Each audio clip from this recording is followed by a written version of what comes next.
This is Zach Bryan, and this is Gavin Adcock, and by now, you've surely seen this video of Zach hopping a barbed wire fence to try to fight Gavin in Oklahoma. We didn't get to see that fight because Gavin wouldn't fight him, and then a couple of really big security guys stepped in.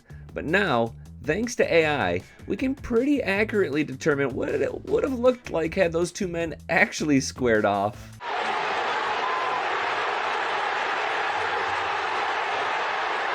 Okay. I'm having a little fun with them, but who's who in this scenario? I think we can all agree, right? No?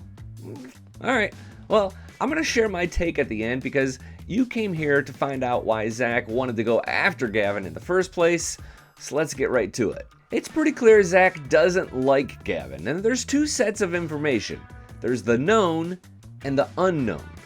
We know that on July 19th, Zach Bryan played a concert at New Jersey's MetLife Stadium, and afterward, he allegedly drove right by a large group of fans who waited hours for an autograph. One fan sounded off on social media, to which Zach said, "You're not entitled after someone plays 2.5 hours to a picture or hello," and then he typed GOMD, which means get off my donkey driveway.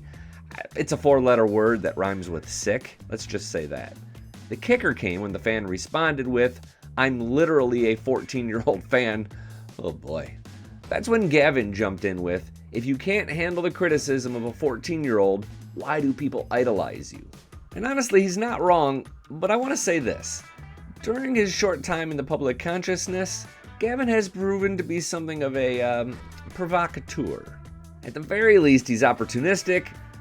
Man, does Zach provide a lot of opportunities. A month after this exchange, Gavin talked to Rolling Stone for the Nashville Now podcast, and he said he thought Zach just should have let the kid rant, be a bigger person, you know? And then he said, quote, "I don't know if Zach Bryan's really that great of a person." Let's stop there, because you might have feelings on that topic, especially after hearing all about how Zach allegedly tried to pay his ex-girlfriend $12 million not to trash him, and after he throws a fit on social media every other month, and then there was that time he was arrested for obstructing a police investigation. At first it kind of seemed like he was fighting for the people, but with each new incident it felt a little less like that. And then during the whole Brianna chicken fry thing, there was really no one around to say, "Oh, hold on, you got Zach Bryan all wrong." Zach does not do interviews, and he's not made really any effort to make friends in country music or beyond. At the very least, he has an image problem that he should probably consider. I don't know him. Maybe he's awesome. Maybe he donates a ton of time and money to charity. That's not the tip of this conversation. Some say the same thing about Gavin, who has gone after Beyonce, Charlie Crockett, and Zach Bryan in the last 6 months. But Gavin has something on his side: lucidity. After this incident, he looked pretty clear-eyed and sober in explaining why he didn't want to fight Zach Bryan. And no artist that cares about their fans is going to fight right before their set, missing going on and disappointing fans that spent way too much money to be there.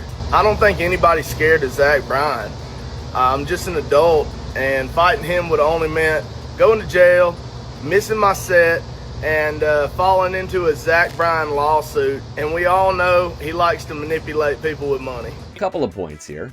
First, that's a funny dig. I don't care who you are. Second, I'm a little scared of Zach Bryan. I mean, the thought of fighting anyone who just jumped barbed wire is terrifying to someone who hasn't gotten into a fight since 6th grade. The rest of Gavin's story is pretty informative, but first, you know what? Let's give Zach a chance to respond. Here I'm going to his Instagram page and...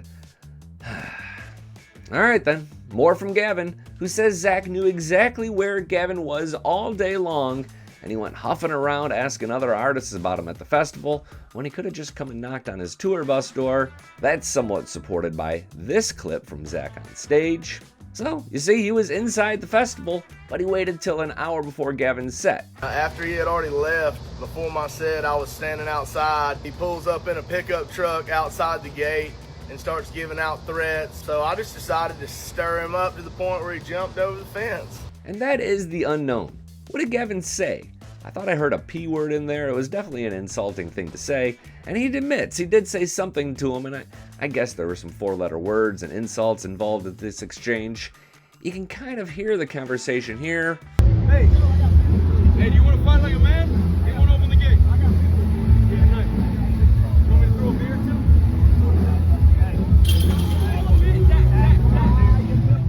That's only Zach's voice. Gavin doesn't flinch though, does he? Once Zach topped the fence, Gavin's team stayed between them, and people are saying that Gavin was too scared to fight him. I disagree with this. I think he made a really sound business decision not to fight a man who, and I want to be careful here, looked like he might have been artificially motivated to fight. At the end of the day, I know my decision I made was right. I didn't take the Zach Bryan bait, and I'll be praying for him to get better because he sure needs it.